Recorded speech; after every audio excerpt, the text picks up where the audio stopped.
इसे संयोग कहें या कुदरत का करिश्मा, आज दो उस्तादों का जन्मदिन है। नमस्कार, मैं आदित्य सिंह और आप देख रहे हैं newsviews360.com खबरें अलग अंदाज में। और ये हमारा खास शो बर्थडे 360।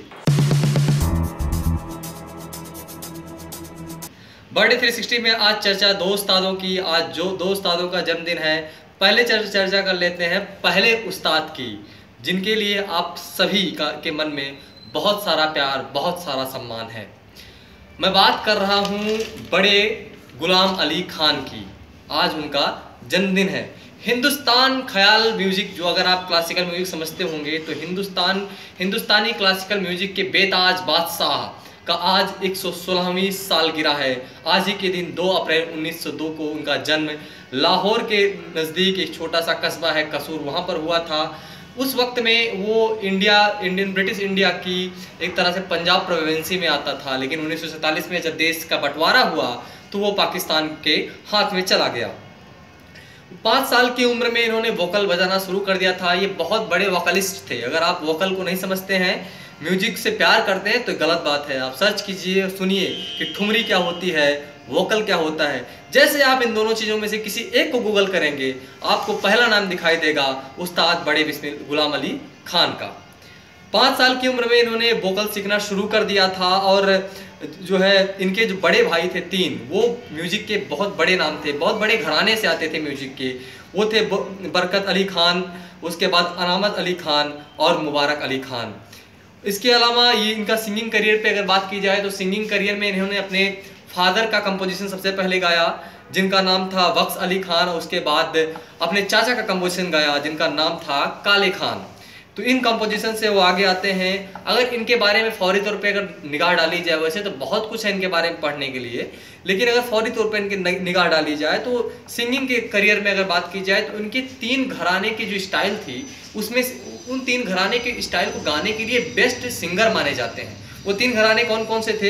एक तो था कि पाकिस्तानी कसूर, उसमें बहुत अच्छा गाते थे, उस स्टाइल को बहुत अच्छा गाते थे। दूसरा था जयपुरी स्टाइल, जयपुरी घराने का जो स्टाइल था क्लासिकल म्यूजिक का।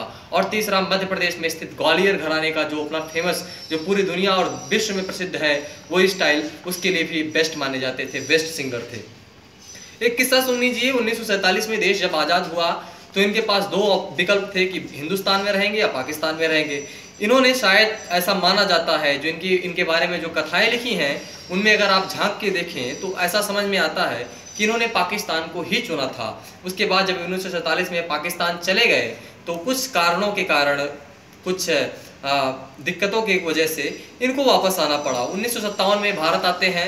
उस समय के महाराष्ट्र के मुख्यमंत्री मोरारजी देसाई के हस्तक्षेप से, उनके पैरवी से इनको भारतीयता की दोबारा से नागरिकता मिलती है और फिर ये भारत के हो जाते हैं। तो हम बात कर रहे हैं भारत के बड़े उस्ताद गुलाम अली खान के, पाकिस्तान के नहीं बल्कि भारत के बड़े उस्ताद गुलाम अली खान। नहीं तो पता नहीं कौन मेरे ऑफिस आ जाए, बता दे कि मैं राष्ट्रीय हूँ और तुम पाकिस्तानी हो, मुझे मानना शुरू कर दे, इसलिए बताना जरूरी था।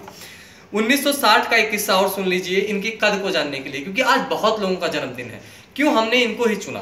क्योंकि इनका कद म्यूजिक के गलियारे पे बहुत बड़ा है। इसका अंदाजा कैसे लगाया जा सकता है? इनकी कथाओं में ऐसा जिक्र मिलता है, इनकी किताबों में जिनके बारे में लिखी गई है उस पर ऐसा जिक्र मिलता है। 1960 में एक फिल्म आई थी भारत की, जो सबसे बड़ी क्लासिकल मानी जाती है। अगर आप इस फिल्म को नहीं जानते और फिल्म को प्यार करते हैं तो आप बहुत गलत करते हैं। आप इस फिल्म के बारे में जानिए। ये फिल्म थी के आसिफ की मुगले आजम। इस फिल्म में उस दौर के बहुत बड़े कद्दावर म्यूजिक निर्देशक नौशाद ने म्यूजिक का निर्देशन किया था। उनके 2 गाने की म्यूजिक निर्देशन के अंतर्गत इनको 2 गाने गाने थे, इस सिंगर को गाने थे, उस्ताद साहब को गाना था। इन्होंने के आसिफ, जो उस फिल्म के निर्देशक और प्रोड्यूसर थे, उनसे 10,000 रुपए की मांग कर ली। उसके बाद क्या था, उसके बाद हुआ क्या बातें हुई, इसके बारे में तो कुछ नहीं पता, लेकिन मैं ये बता दूं इनका कद इससे अंदाजा लगाया जा सकता है, क्योंकि उस दौर में 10,000 मतलब बहुत कुछ था। क्योंकि उस दौर की बहुत सुप्रसिद्ध गायिका लता मंगेशकर और सुप्रसिद्ध गायक मोहम्मद रफ़ी सिर्फ और सिर्फ 500 रुपये एक गाने के लिए चार्ज करते थे। उसके बाद 23 अप्रैल 1968 को, इससे पहले मैं आपको बता दूं, अगर अवार्ड की बात की जाए तो भारत का एक क्षेत्र में दिया जाने वाला सबसे बड़ा अवार्ड संगीत नाटक अकादमी 1962 में इनको नवाजा गया था। उससे पद्म भूषण भी मिल चुका है। और उसके बाद ये शहंशाह म्यूजिक का बड़ा शहंशाह 23 अप्रैल 1968 को हमसे अलविदा कह के ईश्वर के या खुदा के घर वापस चला गया, लेकिन उसकी कलाएं आज भी हमारे बीच अजर अमर हैं। उनके द्वारा गाई हुई ठुमरियों को अगर रात में 1 बजे आप टेंशन में हो तो सुनिए, आप बिल्कुल मंत्रमुग्ध मोहित हो जाएंगे। इसके अलावा आज दूसरे उस्ताद का भी जन्मदिन है। ये उस्ताद हैं, पहले आप ये एक्शन देखिए।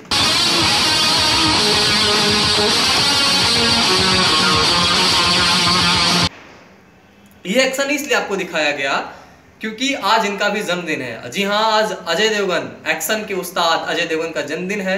एक्शन से क्यों इंट्रोड्यूस किया गया इसलिए बता दूं, क्योंकि इनके पिताजी बीरू जी देवगन बहुत बड़े एक्शन स्टंट थे, यानी कि इंडियन सिनेमा में एक्शन को लाने में सबसे बड़ा योगदान माना जाता है, या फादर ऑफ इंडियन सिनेमा के एक्शन का माना जाता है इनको।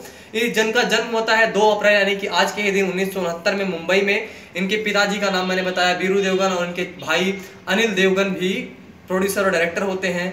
एक्टिंग के करियर में बात की जाए तो 1991 में एक शानदार फिल्म आई थी जिसको उस वक्त के युवाओं ने खूब देखा और सराहा था, जो अब बुजुर्ग हो चले हैं। आप भी इस फिल्म को देखे होंगे, भले इस दौर की फिल्म ये नहीं है, वो है फूल और कांटे। क्यों आकाश जी, आप देखे है ना? आकाश जी भी देखें जो अभी कैमरा कर रहे हैं। उसके बाद मैं आपको बता दूं जिगर, फिर दिल वाले, फिर दिल है बेताब, यानी कि उस दौर में जो है प्यार के लिए पागल होने का कंसेप्ट ही इंडियन सिनेमा में अगर किसी ने लाया तो अजय देवगन ने लाया था। उसके बाद 2000 में इनकी एक फिल्म आई जो हिला के रख दी थी, दिल वाले। उसमें गाना तो आप लोग को पता ही है कौन सा था, कितना प्रसिद्ध गाना है। मैं गाता अच्छा नहीं तो गा के सुना देता। 2000 में राम गोपाल वर्मा की एक एक्सपेरिमेंटल सिनेमा थी मुंबई अंडरवर्ल्ड, उसमें इन्होंने काम किया। क्रिटिकली इनको बहुत तारीफ की गई और दुनिया को ये समझ में आया, भारतीय सिनेमा के गलियारों में ये मैसेज गया कि अजय देवगन इस जॉनर से, एक्शन के जॉनर से ऊपर उठ करके भी कई कैरेक्टर कर सकते हैं। उसके बाद इनको नेशनल फिल्म अवार्ड से नवाजा जा चुका है। इसके अलावा 60 और अवार्ड इनको मिल चुके हैं, जिसमें कई सारे फिल्म फेयर भी शामिल हैं, और 65 अवार्ड में इनको नॉमिनेट किया जा चुका है। रिलेशनशिप की बात करना जरूरी है अगर अजय देवगन की बात हो रही है, क्योंकि फिल्मों में तो यही दिखता था। 1996 में काजोल के साथ रिलेशनशिप में आते हैं और 1999 में शादी कर लेते हैं। आज अजय देवगन अपना 49वां जन्मदिन मना रहे हैं। मैं आदित्य सिंह newsb360.com की टीम की तरफ से उस्ताद साहब को हार्दिक नमन बंदन करता हूं और अजय देवगन को हैप्पी बर्थडे विश करता हूं। आप देख रहे थे newsb360.com, खबरें अलग अंदाज में। अगर ये वीडियो आपको पसंद आया हो तो हमारे चैनल को सब्सक्राइब करें। अगर ये वीडियो आप हमारे फेसबुक पेज पे देख रहे हैं तो पेज को लाइक करें। धन्यवाद।